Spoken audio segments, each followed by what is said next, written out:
Oh, cup of tea. Yosh. Yeah, but can you really say yosh about a cup of tea? Of course you can. Say yosh about everything. Yosh.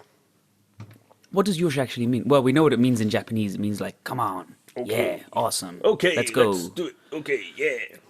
But it's kind of evolved in this dojo. It means loads of stuff now. Well, when I say it, like, sometimes I say it when I stand up. instead of like growing up, just go, oh, yosh. Like, my legs are tired or something. You say yosh when somebody does something cool. Yeah, true. Rick says Zanshin's cool. I say Zanshin is yosh, which is cool. And yosh is cool. Yosh is cool. Welcome to the Hombu Dojo podcast, ladies and gentlemen. What up, folks? It's also a Japanese linguistic research group that we run here. Today's topic is the word yosh. Yosh. Do you say yosh? Yeah, I find myself saying yosh just when I'm sometimes pleasantly surprised. Yeah. Yeah. If I see a cool video of like it doesn't have to be karate, it can just be anything. If something cool happens, I immediately are like, yosh. Yeah. Like if I am... also, yeah, if I just see something generally impressive, it can be surprising or not, but say somebody's demonstrating a technique and they just drop down into a nice looking kokutsu dachi, and all I can do is yosh. Yosh. I don't know if what's his name, Donnie Yen. Mm-hmm. His bottle cap. Everyone was doing the bottle cap challenge, and he put the blindfold on and then kicked it. That was a yosh. that was a yosh. And then at the same time, a yosh is a kind of movement. Like Because uraken is never a yosh. No, yosh is like Heian Sandan after that spinning tetsui. Yeah. Then you go from that kibidachi all the way through to the zenku. So that's a like, yosh. Yosh. Okay. You know. Yeah. Yeah, it's great. Right. Anyway, it's been a while. It's been a minute. We haven't recorded this podcast for a long time. Because we have been on many karate adventures. Yeah, and that's the topic of today, folks. We are going to bring you on a journey. Get you up to speed on the karate adventures of Ross and Ruth. We've been all over Europe. I've been in 4 different countries. Ross has been in 3 different countries. Yes. We've been to Denmark, Italy, Yep. England, Yep. and now we're back. And I went on holidays to Cyprus. Yeah. Cyprus, lucky Yeah. dog. That is. So let's start at the beginning. Denmark. That was where the adventure kicked off, yeah? Our European summer camp. Yeah. We've been talking about it on the podcast again and again, and now it's come and gone. It's come and gone. That was the big build-up. We were grading at it. We were preparing for it. It was on our minds for a very long time. Very much looking forward to it. I went last year. It was fantastic. Mm-hmm. And the place in general, like you've now experienced the place, the venue, the way it's run, the way that Morton and Christian and Jan Sensei, they all organise it and stuff, it is job it well was done, top class. Like we even had our names on the doors of our dorms. We had the organisation that went into it was top notch. I'd expect nothing less of the Scandinavians. I have to say, me, Tommy and AJ last year had Sensei on the door. This year it was just Ross, Tommy and AJ. It was very disappointing, I have to say. I wonder what happened there. Maybe they just forgot. I think we know what happened there. Yeah. We got a big speech about how terrible we were last year. When we arrived at the camp, there was like a public announcement about behaviour and alcohol consumption and stuff. Now it wasn't very strict. It was they were having a laugh as well. Yeah, they were taking the piss a little bit, but it was like, I think they said to the alcoholics here amongst us, and like everyone turned and looked at me and Tommy, and we're kind of like, oh. And we got you and AJ and Tommy, and by proxy me. Not by proxy, but by association, me, Mark, and Juan, we got dormed in a separate building from everybody else. It was last year we were in the nice cushy thing. I think they gave the room we had last year to Rick Sensei, I think they said, which is fair enough. Mm-hmm. But yeah, we were out in the bad boy huts. You know? the naughty huts. Yeah. So what to say about the camp? It was well organised. The venue itself was beautiful. The weather was nice. We trained on the beach one morning. We had Scott Langley Sensei, Simon Bligh Sensei, and we had Rick Hotton Sensei, his first time teaching at our European summer camp in Denmark. Yes. So what were your top moments from each sensei? From each sensei, Well, my top moment, like in terms of like in their classes, my favorite moments in the classes, I loved Rick Sensei's class with the black belts. He done taking Nidan. Oh yeah, yeah, yeah. And just really like what I love. Again, I've said it a few times before, but when he has such a great unique take on karate, I think, or a unique way of conceptualizing his karate. And I think so, like sometimes that can get lost because it's his own thing. It's very unique to him. So, and if you don't have a sort of bridge between what we practice to what he's wanting us to do in his class, it can get quite confusing sometimes. Yeah. But when he puts it in a karate context, like with a kata, you can definitely see how his body mechanics and stuff, the way he's performing his techniques, thinking about how he moves, really shows. It really comes through in his karate when he's explaining it through kata. So luckily I was paired up with Tommy for that.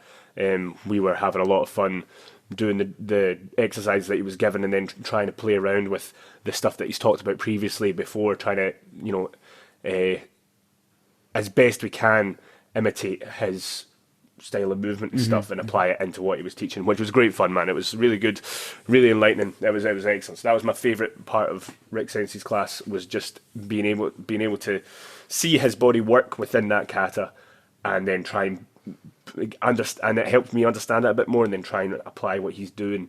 Actually, in the karate my favourite Rick Hotton moment was that one as well. Yeah. That class we had with the black belts, but also because we did one kan, and I really like one kan. I don't know why. Most people don't give a crap about that kata. The movements in one kind of really nice, yeah. Yeah, those turns into neko ashidashi, that's really good. Yeah, the really nice. compression. So yeah, I like doing one kan. We spent more time on Teki Nidan, and we did some application. And what I enjoyed about the application wasn't necessarily, the self-defense, or this is what you do in a bear hug or whatever, or this is how you take a guy down if they grab your wrist, etc. But it was the way he talked about his principles of movement, such as, things that he gets from Aikido, like moving this way and then changing direction and using somebody's momentum against them. We were able to practice that. And then when you go back to the kata, you're thinking about that. And like you said, you're getting that Hotton style karate into your karate. 100%, yeah. Through the kata. No, it was great. Really, really well done. Great class, and I think possibly my favourite Rick Hotton session to date. Oh yeah? Better than that legendary Sochin session? I think, I think that one, because I think the more he does it, the more I'm understanding what he's talking about, and I'm getting more out of it, more and more every time. True. Which was really cool. I've got a different Rick Sensei moment that is probably my favourite moment from the camp, but I'll talk about that when we do our best and worst, yeah? Oh, okay. I thought you were going to say it's secret. It's for secret, young dads and above only. Just for me. My favourite, I think the class that I just beamed with like love and enjoyment was Simon's Kumite class. Of course. Because it was just savage. It was just like the spirit got high. Classic Simon Sensei, just fucking... Just go, like, and it's like the tempo is just super high, and you get as much out of it as, like, depending on how much you put into it. And I don't know, man, that day I don't know if I had my spinach before class or something. I felt great, and we just Kumite drills. It was brilliant. I loved it. It was so much fun. Like that was definitely just happy time for me. It was great, and getting to train, like, what was cool with that is getting to do Kumite with people that I don't normally train. So like I got to do drills with like Juan a lot. I was paired up with Juan for a lot of that. I haven't trained with Juan for ages and ages. It was great to see Juan again. That was a highlight of the camp for me. And get to train with Juan and do some Kumite and smack Juan a wee bit. It was good fun, and try and avoid getting smacked by Juan. It was great. And then what was cool about that class is that there's nowhere to hide, You're sort of like we've done that line drill at the end. Everyone's lined up. Everyone's like taking turns just attacking, and you're moving down the line of people like attacking, and then you swap over, change over, and you're getting to just have a go with everyone. And it's like it's a class where everyone's sort of in the same boat together, No hiding. We all have to suffer through this training for an hour and a half together. Like, I don't know. I love that stuff, Yeah. Reminds me of like squad training sessions and things like that. It's just good fun, good camaraderie, Smack each other in the face and then feel good about it afterwards. What was another great thing about that class was it was the black belt it was just black belts, yeah? Yeah. Black belt class, but there was a real diversity of age, ability, and experience.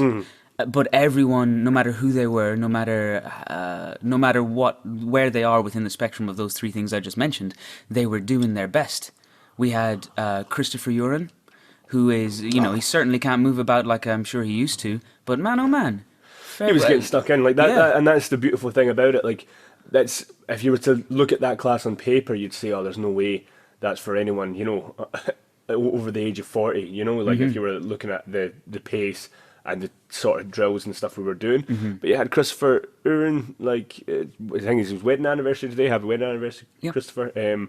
But he got stuck in about it, and it was very impressive. And everyone was like, giving him the nod and pat in the back and well done for going through it, because it's inspiring to see somebody. He got a round of applause at the end of that session, yeah. It's inspiring to see someone that age who's been doing karate for a long time, soldiering on, training, just continued his training throughout his life, and still getting stuck in about amongst, the young guys like you and me, and not backing down and just doing it, It's really, really, really like heartwarming to see stuff like that, So that was for me, again, it was just you just felt great after that class, man. Like Simon Bligh Sensei says, karate for everyone, for all your life. Very, very true.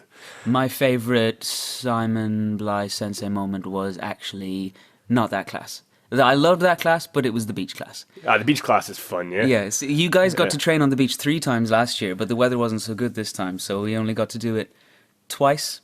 We only got to do it once this year. We got to do it twice last year. Oh, okay. We were in the water doing hangits and throwing jellyfish and stuff like that around the place. Some of us getting stung by jellyfish and stuff like that. I also liked how we started off with Sanshin, that we did a bit of Goju Ryo Kata, and then by the end of it, it was just, everybody was just in the water, and Simon's on the shore just going, okay, Shiu Kumite, Hajime, and everyone's just tackling one another. And eventually it was just splashed. It was have a splash fight, yeah. That was great, like, and then, we got to, he pulled a few of us out to do Unsu, and we were we dropping down to do the kicks under the water, Every bow, your head's ducking into the water and stuff. That was great. You dropped down into I was doing Unsu in the water as well, but it was described to me by people on shore. We just like disappeared under the water, and then the foot popped out of the water to do the mawashi geri. That was great. The beach session's always fun, yeah? Yeah, really good fun. Training on the beach is always good. Yeah. Kyokushin guys do it a lot. Yeah. Whenever they're near the beach, they train on the beach. I think if you have good weather, you do it. I think we would do it if we had year-round good weather. Yeah. But no, we don't. Not in Dublin. Not at all. But yeah, that was great. And then Scott Sensei's... Who? Scott Sensei. Oh, he was there, wasn't he? He was, yeah, for a brief period.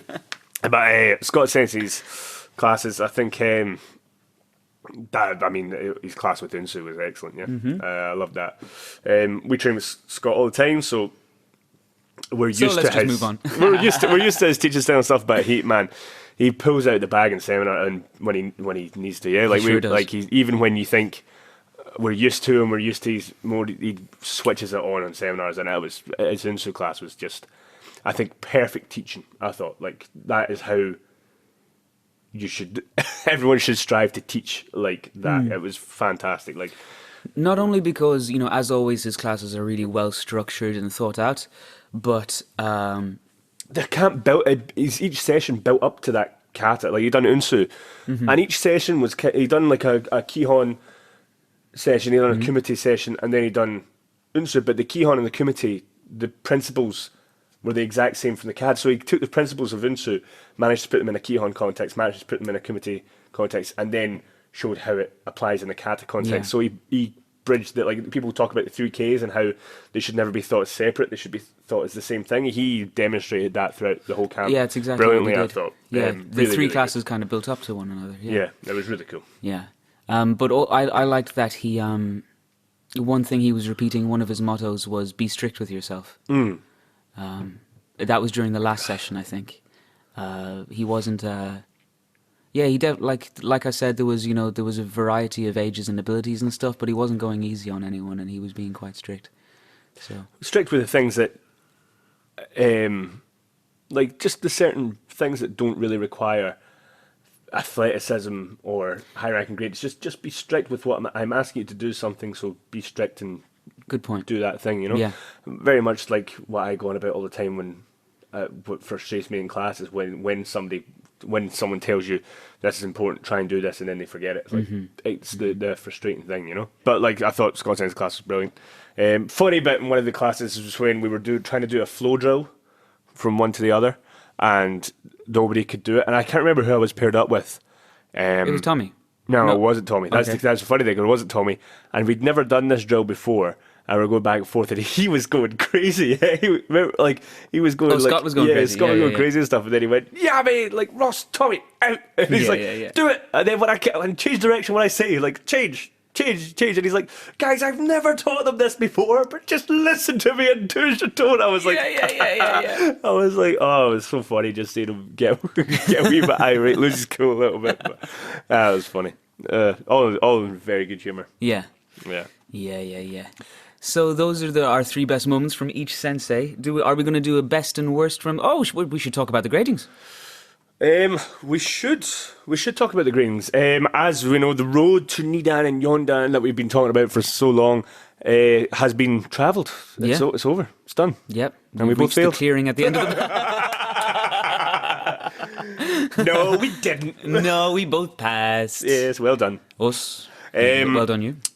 It was a good solid grading from everyone all round. Yeah. Yeah, it was great. It was really cool. Day. Like it's really nice to see when everyone who's going, like, you just see that spirit, that energy and stuff from everyone who's on the panel. There was a little kid, Tony.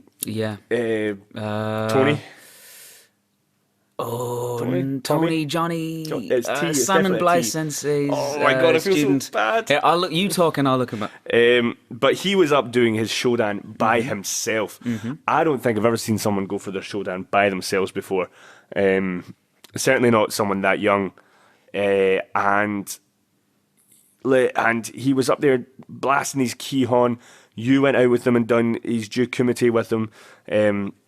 He done, I think, Basadai and he had Nidan, I think. But man, to do that by yourself at his age, like, he's only about 12 or something, 11, 12.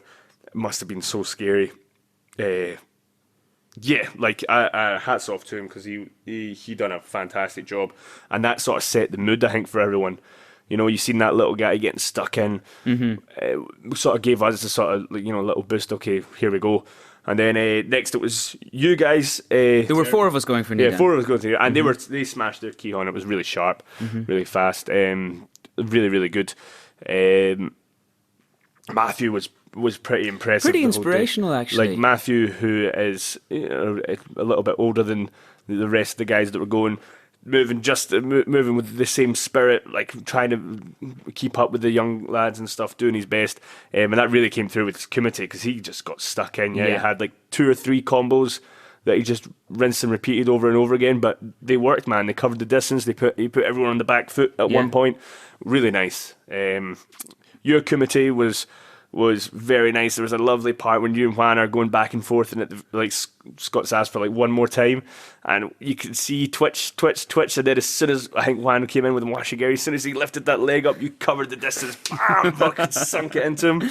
Teddy is the young boy who achieved Shodan. Teddy. Sorry, that. Teddy. Congrats, Teddy. I'll buy you a pint next time I see you. But yes, back to me doing Kumite with Juan.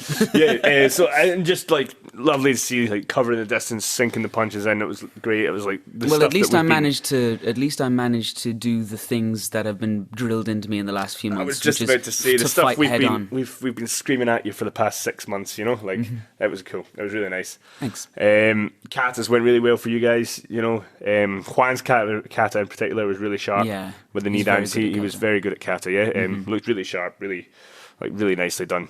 Juan done Didac proud, I thought. Yeah. I think Didac should be super proud of Juan. Yeah. Really good representation of HTKI Barcelona. Really nice. And I think big kudos to fucking Paul, man. Yeah. Paul Uren, chief referee, Shihan, Rokudan, Paul Uren Sensei. Paul went for his 6th dan, no joke, and man, if there was anyone who ever looked like a 6th dan on the floor, he done brilliant. His Sochin was fucking exceptional. His Nijishio was exceptional. Yeah. Kumite, man, he was, I think, the only one who attacked me first of the whole day. I think he's the only one. He threw the first attack. Everyone else sort of backed off. He was the only one to get stuck in and come forward, put me on the back foot straight away. Hats off to Paul, man. Yeah, Paul done really, really well. Yeah. Really cool. Yep. And that's... Oh, and we had, of course, Christopher grading for Yondan. Christoph and me graded for Yondan together. Oh, sorry, Christoph. No, Christian. Oh, Christian. Christoph, Christian. Sorry, Christian. Christian. Going for his Yondan. Me and him went for Yondan together. He done a very nice Sochin as well. We both got asked MP. Yeah, I think. Yeah, man, solid. He was impressive in Kumite, considering he doesn't have a lot of people to spar with regularly. Well, that's the thing. Like I've taught, and they had me over to teach in Denmark at the start of the year, and I got to see the guys he's training with, and there aren't a lot of guys his age in the dojo. Not a lot of guys his grade in the dojo. So he's kind of there doing it by himself and trying and being strict with himself and moving around himself. So for a guy who doesn't have someone to beat up and smack around a bit, like, he done really well. And very unorthodox. Like, he was using those big high toes and stuff in his kumite. He was using a lot of grappling takedowns and stuff. Like, at one point I think he got full mount on someone. Yeah, it was me. It was you. He and the side controls of, he was taking trying to take people down and stuff. Unorthodox kumite, but man, he just got stuck in, you know. Well done to Christian as well. Very good job. Yeah. Well, let's talk about your kumite.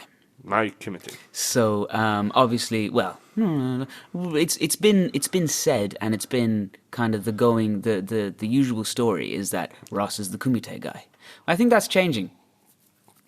Obviously, you've been here for a long time, and under Scott, you'd never be anything but a well-rounded karateka. And I think, especially if you're going for Yondan, that's what you've got to show. Your kata it looked to me as good a Sochin as you've ever done here in the dojo. You were calm, and I think it just went off so well. Same thing with your MP. You were showing what you needed to show, the difference between being low and yoshi, like in Sochin, and then being more, not flighty obviously, but quick and whatever else other characteristics you can ascribe to more MP. dynamic and movement. Dynamic, that's it. Kata went really well, and then when it came to kumite, not trying to blow smoke up your hole here, Ross, but you pretty much dominated on the day.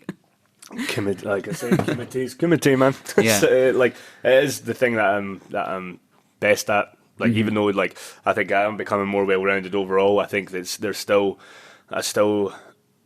have that long history of, like, kumite background, like, of doing well in competitions and stuff, but then also putting myself in uncomfortable training with Thai boxers, MMA guys. So I've always enjoyed it. Like, we had the gloves on earlier on this morning, and I just love it, man. It's just my first love is always going to be sparring. It's always going to be doing kumite. It's always going to be training for fights and stuff. I just love it, and I think I do what I do. Yeah, good job. Good pass. Went well. Went well. But yeah, that was a relief, though. I thought, like, I felt like, because I don't think that Scott Sensei would let us go for it if he didn't think we're at the level. True. It's obviously up to us to prove that. Yeah. But man, I think I was okay leading up to it, and then the night before, I started to think, man, I just want to get it over with so I can relax, because everyone was at the campfire chilling out. It was lovely, man. We had a lovely campfire. Everyone was sat round. There was the slack line that everyone was having goes at, trying to do certain karate techniques on and stuff and hold their balance. It was good fun. You were singing. There was a group of the Danish girls were singing. We're all singing songs and stuff around the fire. It was really, really nice. Everyone was mixing and chatting away. Kids lighting sticks on fire and running s'mores around. And everything going. It was great, and it was like Stand By Me. I really struggled to relax. Because I thought, because I wasn't drinking. I had like 3 beers or something like that. Like, I wasn't drinking at all. And so, but everyone else was like chilling out and stuff. And I was like, I can't really relax just now. Like, I'm not, like, I'm conscious, like, okay, that's the last beer you can have. You can't have any more because you're grading tomorrow. Okay, don't want to stay up too late. And I was constantly just thinking, you need to get to bed, you need to get an early rest because you're grading tomorrow. And I was just like, part of me in my head just went, I just want to get this over with, so I can move on and enjoy the rest of the camp. Yeah. I know just how you feel. And then when it was over with, the very moment Scott goes knee down pass, I just felt like. Yeah. Like a big, just a lot of tension just evaporated, and a weight was lifted off my shoulders, and I did this exhalation. You don't realize how much pressure you're under until it's relieved, and you're like, straight away I was like, I'm free. I can do whatever I want now. Like, I don't have to worry about what CAD I need to know, or like, the weaknesses that I need to try and iron out and stuff. Like, I don't need to worry about who I'm doing kumite against or anything like that. I can just relax. I can now train whatever I want. You've got 5 years now. Yeah, got to do whatever the hell I want to find your new path. Right? New path. Yeah, according to Rick Hotton, Sensei. Find your new path. Yeah. Great feedback. Pretty nice feedback to get, man. He was like, cool, "You've got this Shotokan thing." That was cool. It was.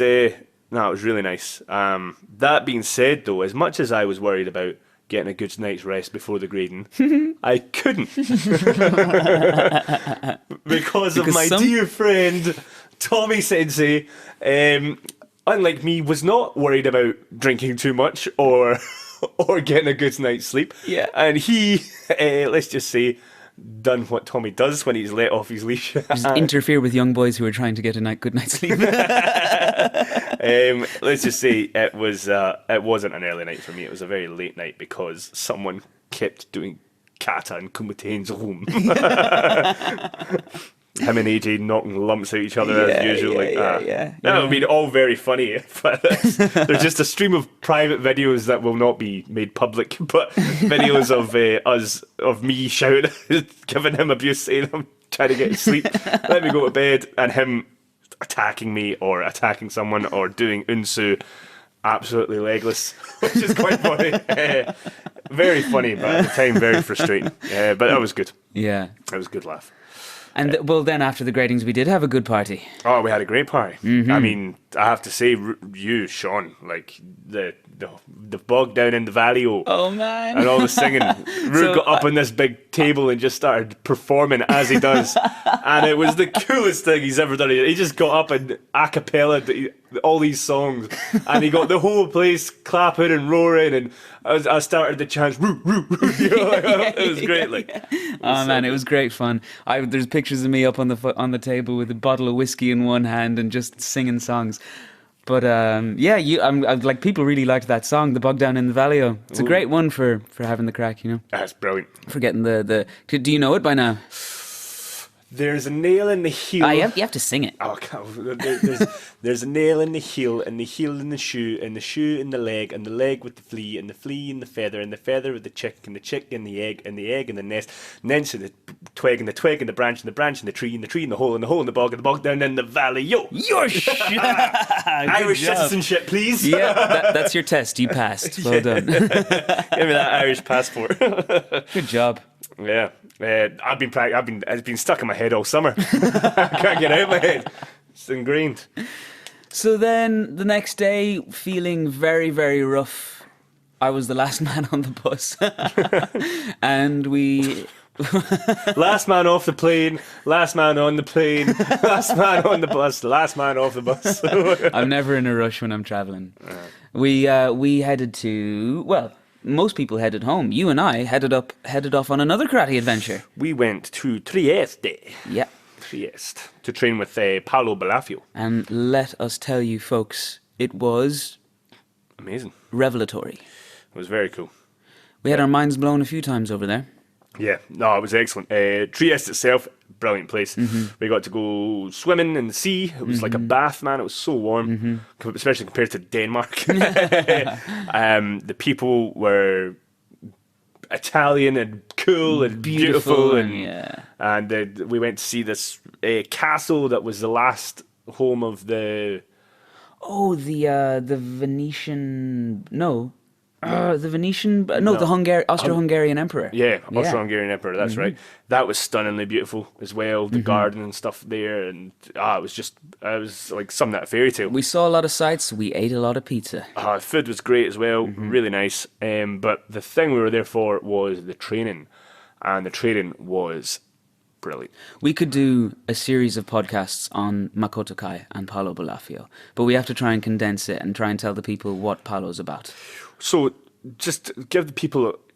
So that was the first time you've met Paolo. I've met Paolo once before. He came to Ireland to teach. I got to train with him and have dinner with him, with Scott Sensei and stuff like that. But that was your first time meeting Paolo. What was your impressions of Paolo? Well, I didn't know until the day before we met him that he was a ninth Dan. I didn't really know what we were getting into at all. But it turns out this guy is a master of 4 or 5 martial arts. And when I say master, I'm not throwing that word around. This guy is a former JKA 7th Dan. He is a master of Tai Chi and Neiji and Bagua and Qigong. And he has used all his martial arts wisdom and expertise to create his own style. Now, I've heard of people creating their own style before, and I usually roll my eyes and go, who the hell do you think you are? You know, creating a style? Man, if there's any guy legit enough to actually establish his own style, it's Paolo Sensei. Now, I don't want to get too hyperbolic. People will think I've drunk all the Kool-Aid, as you put it. Yeah. Look him up. See what you think yourself, guys. But let us tell you a bit about how we experienced it. And what I experienced is a guy who has really gone into the science of martial arts. He's built his own special machine to measure punches, measure velocity, acceleration, power, pressure per square inch, etc. So he's very scientific. In their style, they practice Tai Chi, they practice Qigong, lots of internal stuff, but they also do a lot of pad work. They hit stuff hard. Their grading their kumite is full contact. It's a lot like Kyokushin style. In their gradings, they do full contact sparring. In their competitions, it's just awesome. It is very cool. Yeah. I think, especially when you're someone who, much like when Rick Sensei does Aikido, if you don't do Aikido, the simplest technique blows your mind, you know? And it's much the same. We were exposed to a little bit of Tai Chi, a little bit of his philosophies that he's taken from Bagua and other martial arts. And again, you're just kind of left, open mouthed going, wow, I've never experienced this aspect of martial arts before. This kind of that Chinese influence, definitely very different to Japanese, that Shotokan style that we do. But what was nice is that because of his Shotokan background, he's able to connect the dots for us in a lot of ways, I think, and how we can apply it within our karate, or how it can be applied within karate. But the problem is that what he said was that when you start applying these movements, you then change the conventional structure of Shotokan, and that's where the problems come, and that's where his own style then had to came about, because he said, I can't really say that I'm practicing Shotokan anymore because so much is changing within his own martial art. Which I mean, and we can't thank Paolo Sensei enough and his teaching team, because they gave us so much time. Every morning we got a private session. I wasn't expecting that at all. No. I thought we were just going to train in the scheduled classes, but they supplied us with lunch every day. And we had 2 sessions, one in the morning, one in the afternoon, and then we would go to a conventional class in the evening. We were training with the competition team in the afternoon, and it was just Paolo Sensei and Fulvio Sensei in the mornings, and they were just trying their best to show us the principles of their Makoto Kai, which was very valuable, I thought. They gave us a crash course in their main thing. They did that by teaching us that kata, Gen-10. Yeah. So Gen-10 is he was describing it as their Basai Dai. It's their quintessential Makoto Kai kata. And it's lovely. It was a really nice kata, so different. And also not so different. You can see the similarities. You can also see the things that you wouldn't find in a conventional kata, like Shotokan kata. No, it was excellent. I'm glad that they sort of hammered that into us, because it's something that I will keep hopefully forever. Yeah. I've done it quite a few times since. No, it was great. They taught us the wave, The wave, which is a way of generating power. They taught us how to get rooted, which is like a Tai Chi thing. This is where it gets tricky because it's difficult to talk about this stuff without showing it. Yeah, true. But basically what it was is just different ways of connecting the body to your center and projecting it onto someone else. And it was like, and that's basically what it was. Like, it was a lot of the training was just different ways of connecting muscle groups, connecting the body, using your body weight, moving your body weight in a fluid motion from yourself and through your technique into the target that you're making contact with. That's a good way of describing it. I think so, yeah. And that's what I took away from it the most. I think it was just, there are different ways of connecting the body, like connecting those muscle groups, connecting the body, and he showed us a lot of ways to practice those principles. Yeah. Which was great. So once again, like, we've got to say huge, maybe he'll never listen to this, but huge appreciation and gratitude for Paolo and Fulvio and Emiliano and everybody else that took their time to help us out and teach us all that stuff when we were in Trieste. And of course, the man who sent us there. Scott Sensei. Bought our flights, bought our accommodation, and sent us on an adventure. Yes, Scott Sensei really going above and beyond for us, as per usual, as he always does. We're lucky boys. Very lucky. But what was your, I don't know, best and worst moments from both those trips, Rue? What was the best moment and what was the worst moment? Best moment. What did I say my best moment was? Did I tell you before? You didn't. Okay. In that case, I'm going to say my best moment, it was also the most painful moment. And it was when I got a leg kick from Fulvio Sensei. Well, I got 3 of them in a row. Fulvio was a 7th dan I've got a of video Makoto of that Kai. I'll post online, yeah? Do. Because or maybe after he Sensei gives can me, put it up on this. I don't know. yeah. Oh, on I can YouTube. put it in the video for this. Yeah. If you're listening to this through YouTube now, folks, you're probably, the video is going to come up. Fulvio Sensei was showing us how to do an effective leg kick without putting all your weight into the kick, Kind of right? like, instead of like slamming into the leg, it was like cutting into the muscle. Exactly. Very nasty. And it was very, very painful. And after he hit me the 3rd time, I stood up out of my stance. My vision went white. The whiteness came in from the corner. I thought I was going to fall down with the pain, and I thought I was going to puke. And I didn't know which one was going to happen first. Was I going to puke or faint and puke? And luckily I did neither. But in the video, you can just see me trying to breathe deeply. And he's still talking. Rue does not like the leg kicks, folks. No, I hate leg kicks, guys. I hate them. No, it was great. We got to get tougher. We promised ourselves now we're going to do leg kicks every morning. We're going to get, well, we'll get back to that later because we've got some resolutions that we've made since coming back from our adventures. Yeah. But that was my best, actually. Even though it was very painful, it opened my eyes. Physically the worst, but mentally the best. Yeah. And my worst, feeling absolutely lost like a directionless donkey in the Qigong class. Yeah. Yeah. I didn't understand it. I didn't know what to do. It was way over my head. Paolo Sensei was leading a really, what everybody else was experiencing was a really great meditative class in breathing and movement, and I didn't get anything out of it. It's just my fault. I couldn't access it. Yeah. That one I just took as a nice sort of chill session. You know, like I'm sure I missed the point completely. Maybe I was thinking too hard. But I was just like, I felt so relaxed after. It was nice. My favourite moment from that was, I obviously the benefits were from the private classes with Fulvio and Paolo Sensei and stuff. But my favourite, like just for something completely mad, was the Chinese sword. We got to do sword fighting. We done it twice in the week and a half that we were there. And on the first time we done it, I got to use the proper metal swords, which was so cool. Everyone else got these like crappy wooden swords. I got to go with Emiliano Sensei and with the metal swords and probably get into it. And I was like, I'm a big geek for swords and stuff. Like I love that stuff. Like I love my medieval stories and fantasy and everything like that. So when I had that sword, I felt like, you know, one of the characters from a Game of Thrones or something. You know, It was just so cool.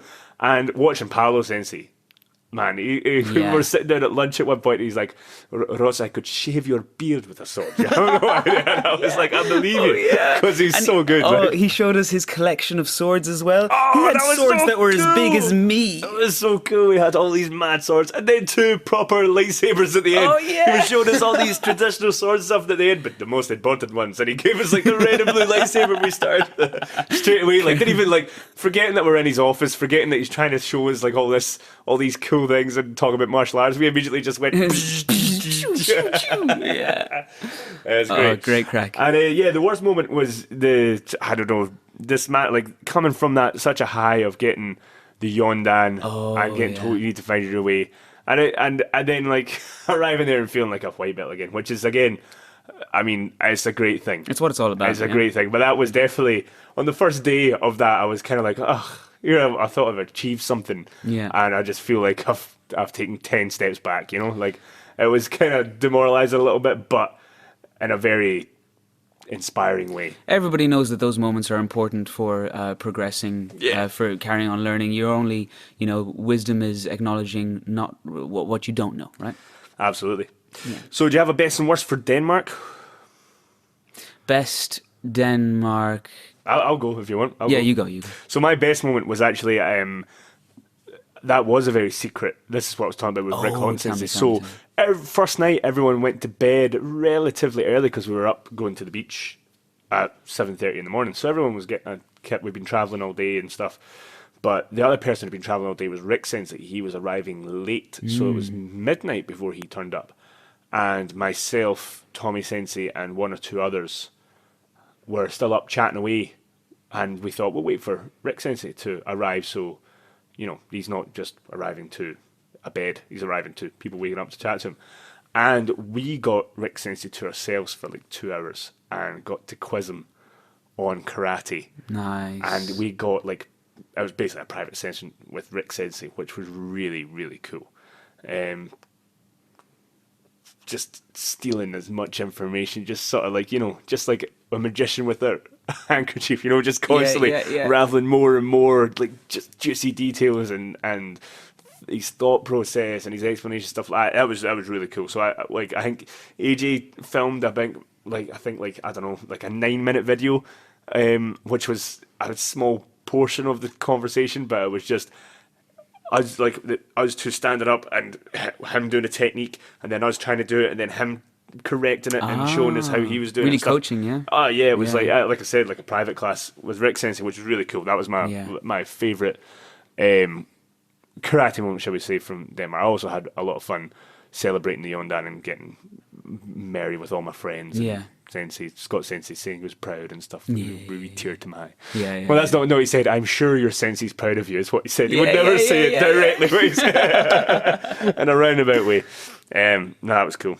And the worst moment in Denmark, getting up for Rick Sensei's class after Tommy Sensei had kept me up all day, all night, and then try getting up in the morning. That was rough. Yeah. I think I would rather have got up and been hungover, because then I would have done it to myself. But when somebody else had done it to me, I felt really bad. I felt really angry. I felt really angry.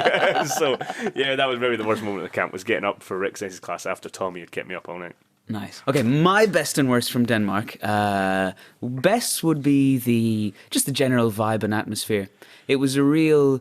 There was a real strong sense of community and togetherness and all those kind of cheesy things. But it was there, and everybody was happy. Everybody was polite and respectful and yada yada yada, all those kind of cliched things.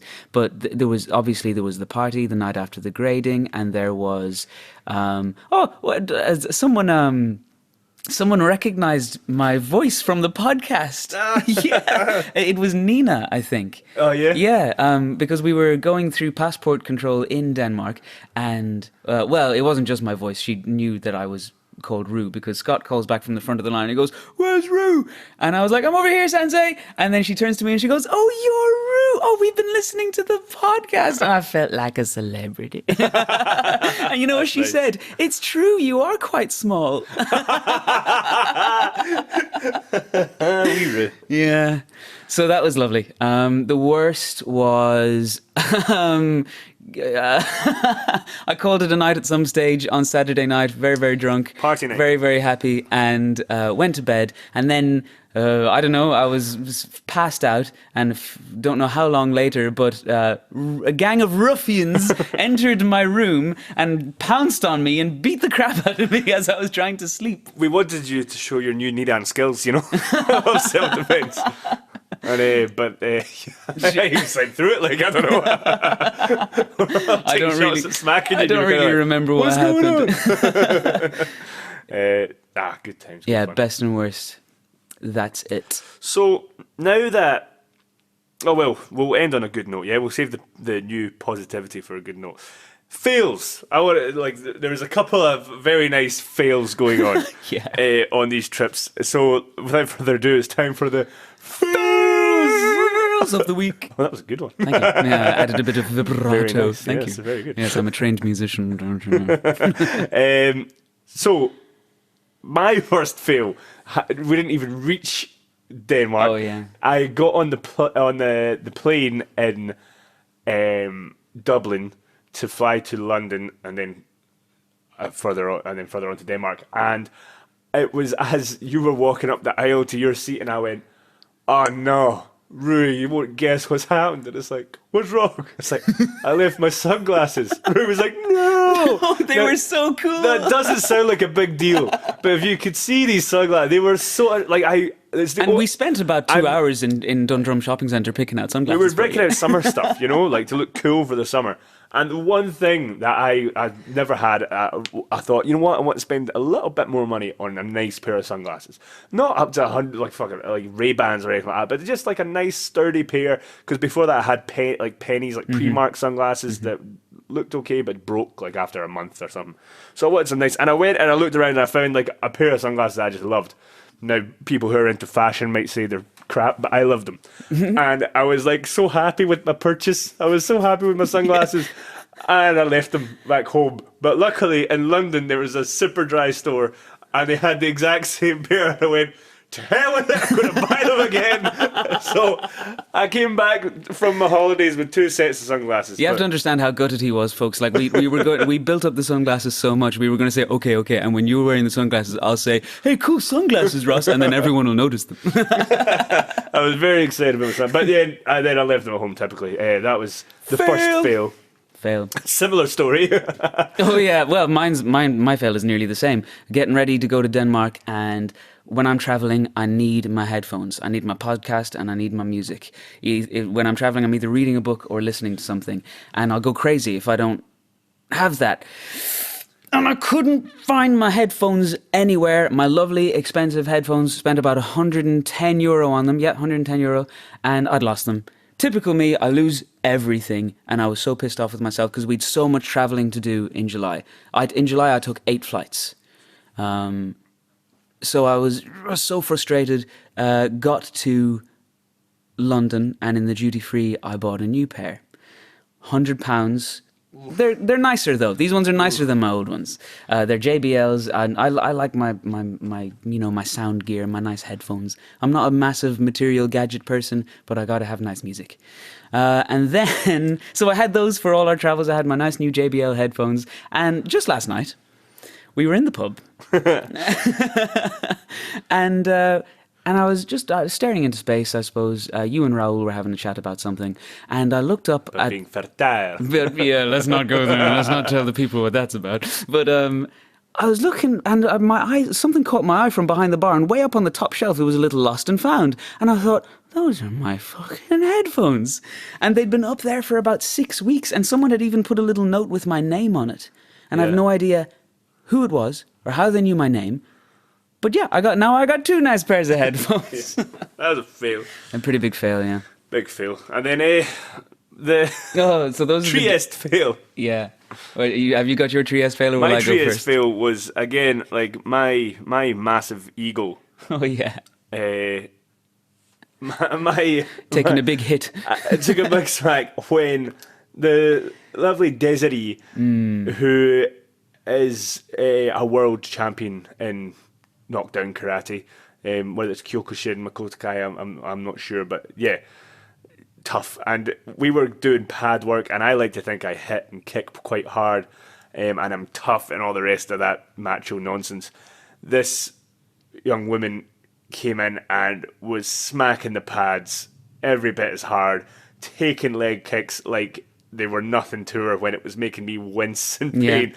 I just felt like, I felt like a baby, man. Yeah. It was so cool. She was so cool. Yeah, like, it she was was. just really cool. And it made me think, everyone in this dojo is just too damn soft. You meaning our dojo, yeah, not Trieste. Yeah. So like, no. Like, like everyone in that dojo is solid. But she was the most solid of solids. Like that was really cool. She was watching her. Fulvio's top student, and she was Like I not said, world only champion. very beautiful, but very scary. Very, very scary, very talented, and to watch her training stuff was really cool, and it definitely made me rethink myself. Like, I don't know. I was like, oh my god, you think you're good at this karate stuff? You have a long way to go, young man. Yeah. So yeah, that was very humbling, very cool to see. Definitely a fail for my pride and ego. My fail is my Trieste fail is so we were in Tai Chi class, and it's all the flowing and the movement and the So the class is finished, yeah, or it's having a water break or something. yeah. No, we're not finished. We're Yeah, having just a little water break. Yeah, And Rue's still. I went and got a sip of water, and we're coming back, and Rue's practicing the movement. I'm practicing that these we've deep done. stances. And the whole point is you're meant to shift from one stance to the other while someone pushes against your hips, and you're not meant to lose your center connection or balance. You're meant Exactly. to stay connected through that motion. Very difficult. And he was practicing. And I walked up, gave a wee push. What happened? A really loud fart right in the middle of Tai Chi class. Everyone was looking at him. Came up, gave him a wee push. Sounds like he shat himself. He immediately starts trying to kick me and I was like, stuff. stop it, man! You made me fart. I was dying. It was very hard to get back into the Zen mindset after that one. Oh Christ! Oh, that was class. Yeah, Very good. I'm sweating after all that laughing. God. Very good fun. And yeah, the fails since we got back. There's plenty of fails. Oh yeah, we've more fails. I had a fail because I arrived back on the Sunday evening after teaching in London with Dan Walsh and his dojo, which was really good fun, teaching alongside Paul and Sensei. That went really well. It was good fun. But I arrived back on the Sunday very tired, and I thought, I've got only a couple of classes teaching the Monday, summer schedule, no worries. And then I get to just train. Like, I was looking forward to just doing some, because we'd done a lot of unusual new training, very out there, like trying to get to grips with it and stuff like that. I was looking forward to just coming in and just training. And I came in and Scott went, Rod's going to teach everything. And I was, oh my God. And I'm there and I'm trying to show to the best ability that I can the stuff that we've been taught. I went through the Genten with everyone, which everyone seemed to like, and then I was trying to show the different ways of testing connection that we practiced, but I can't do it very well at all. Yeah. Because you only learned it the week before. Only just started doing it, so I was kind of stumbling about, and then I had Scott Sensei trying to not desperate, but just trying to challenge every idea that was being put forward, which was very frustrating. And the problem is that Scott Sensei's already connected very well, so he doesn't really need, so normally when we would do these connection tests, it'd say, okay, do the normal way you would try and push something or try and move this person's body weight. How would you do it? And most people will do it and they'll break their connection at some point in a very subtle way.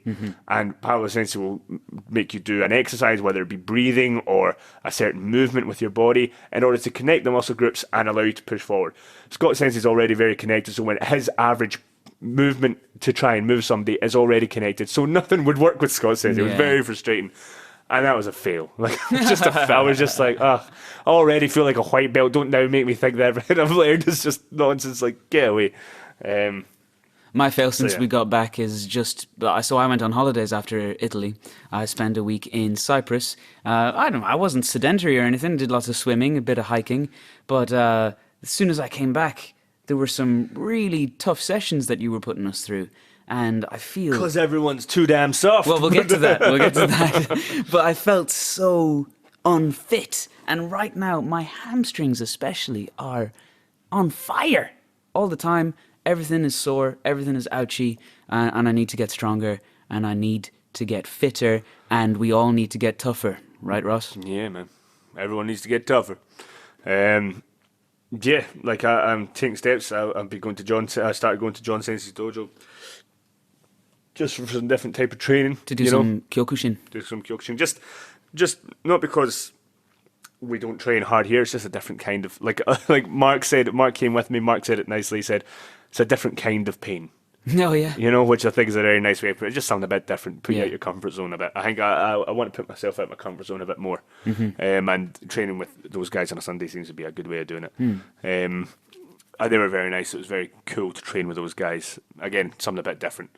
But yeah, speaking of, different, changing, what are the goals now? We've got like, because I think we're in a very funny position here because we both just graded, which was the sort of epitome of the goals for the year, right? Yeah. That was the big goal. Yeah. It's now past. Have you got a new goal in mind? Are you searching for a new goal? Yes. Well, in a way, I consider this the start of the road to Sandan. Already. But that's a long road. It's like what they say in the fight game. As soon as the fight ends, the promotion for the next fight begins. Yeah. Yeah. That's it, man. But not only so, and I actually, even in just the last few sessions, I feel I've been thinking about the feedback that Rick Sensei gave me, and I'm taking my time. You might have noticed last night, not just because my body was very, very sore, but I was taking it slow. I like that, man. You notice I didn't say speed up, bro. Yeah, I was liking the fact that you were. And every time I landed in Chilled. stance, I took a minute, I took a breath, and I kind of settled down into it because I'm always on top of my stances. I'm always vibrating like a steel rod because I'm so full of tension. So I have this residual wobble every time I step forward. It's been a problem for a long time, and it's high time I fix it. Anyway, that's the road to Sandan. Things like that, taking my time, polishing my technique, fixing those things that have been a problem for a long time so that I can then begin... once I've got the Shotokan thing, once I've got that, then the road to Yondan will begin. But apart from that, being in Paolo's dojo has been really inspirational. And it's made me want to do a few different things. One thing is just get tougher. Like visit the Kyokushin gym with you sometime. Get stronger, get faster, learn to take a leg kick. It's got to be done. You got to be able to take a leg kick. You want to call yourself a martial artist and you can't take a kick in the leg, I think there's something wrong. Yep. So I've got to get stronger. I've got to get my weights regime back on. I was good for the weights when I first started here, but haven't been lifting weights enough, haven't been hitting the pads enough. And then the other side is I also want to get on track with the softer stuff. I'd really like to find a good Tai Chi teacher. Yeah. But when I asked Fulvio, when I asked him in Italy, do you think I could learn this kind of thing back in Dublin? And he just kind of went, no. Yeah. He's like, there's not that many real martial arts style Tai Chi teachers. They do Tai Chi for health, or they do Tai Chi for relaxation, or whatever else. But yeah, this is them speaking, not me now. I know nothing about Tai Chi. But anyway, I want to get that side of my martial arts on track too. If you keep the principles that we got taught in Trieste in mind, maybe you could go, and even just being taught the form itself, you could then try and apply based on what I already know. Even if you're not getting taught those principles, you can keep them in mind when you do it, maybe. I could try. Yes, I thought. Yeah. But yeah, man, I think what I would say is, like, just from experience of, setting targets and trying to reach targets, is you don't want to take on too much at once, because that's a lot. You're right. Said. That's a lot of maybe long-term goals. Like, that's because you're describing a complete martial artist. Yeah. Which is a very tall order to do, in a couple of years, never mind a lifetime, like, sort of thing, True. So do you have okay, this is if I can by Christmas box can be checked. What would you say is an immediate goal that you'd set yourself that you can achieve in the next 6 months or so? I'd combine two of the things. I want to be more rooted in my stances. Yeah. So that's partly one of the things Rick was telling me about, and it's also something that's really important in Makoto Kai, being rooted, having that relaxed feeling in your hips, so that you can't be moved. Yeah. So that's what I'm going to go for. Getting down in my stances and getting rooted. Nice. Cool. My goals, my new goals, I've already started. Like, I want to get in proper shape. Like, I'm fit. Like, physically, I've got good. Like, we crush a Tabata session, no problem. Yeah. We do pads. I'm always going to be hitting consistently hard and stuff. My cardio's good. I think I move quite fast, deceptively so. So I've been told. Someone in Denmark came up to me and said, from one of the Swedish guys, I think, said, "Don't take this the wrong way, but like you move brilliant, but you don't look like you should be able to move that way." And I was like, "Okay, time to fucking get in shape." I can't have fucking random people coming up and calling me a fatty. That's not on anymore. So you got it too. I got called small. You got called. You don't look like you're good at karate. You don't look like you should be as good as you are. Yeah. So I've started in a big way, man. I've been very strict with myself. I have been getting in shape already, starting to see I think my body is weird. As soon as I change something, I melt straight away. So I've already lost a ton of body fat. I'm already getting in good shape, looking good, feeling good. So that's like an immediate goal. Like by Christmas, I want to be in good shape. So keep this going. I think overall, I like another short term one. I want there's certain things that I want to get better at. For example, like a simple one is me and Tommy were talking about it. Let's like picking a couple of katas and just getting them like boom up to scratch. Like I love my Sochin. I've been doing Sochin for ages. It's not perfect by any stretch, but I'm happy with the level I can do it at. It can always be improved. Everything you do can always be improved. But there are certain katas that aren't up, like my Unsu. We were doing Unsu all the whole time at Denmark. We're doing Unsu a lot. That's something that I'm really just not good at. And I want to be, it's a kata that while you're still young and fit, you want to be, doing these big athletics. So Unsu and Gankak are two katas that I'm going to be, and maybe Goju Shiosho. Those three katas are something. Goju Shiosho. As Paul Lauren says, yeah? Do you know what I mean? Goju Shiosho. I love you, Paul. Anyway, but those three katas, I really want to work on them over the next, 6 to 8 months and try and get them up to a decent standard. Cool, I'll do that with you. Yeah. That's another one.